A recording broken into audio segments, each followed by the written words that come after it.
দেখেন, আমার জীবনের অনেক কিছুই আছে যে হয়তো এই ঘটনাটার সাথে আমি জড়িতও না, আমি জানিও না। বুবলির সাথে আমার তেমন কোনো সম্পর্কই নেই, বাট আমি দেখছি যে সোশ্যাল মিডিয়ায় চলছে।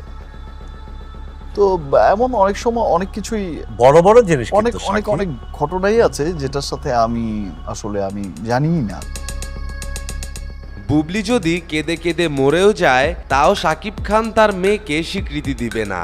শাকিব জানিয়েছেন, বুবলি প্রেগনেন্ট হওয়ার 6 মাস পর আমি জেনেছি যে বুবলি প্রেগনেন্ট। আমি তখনই বুবলিকে প্রশ্ন করেছি, তোমার পেটে এটা কার বাচ্চা?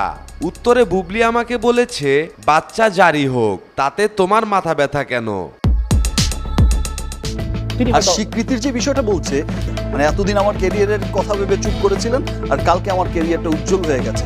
আজকে সারা দেশের মানুষ যেভাবে আমাকে দেখেছে, যেভাবে সারাক্ষণ দেখেছে, আইডল হিসেবে দেখে মানুষ, আমি তো একটু হলো তো সমালোচিত হয়েছি, একটু হলো তো মানুষের মনে একবার প্রশ্ন জেগেছে যে এই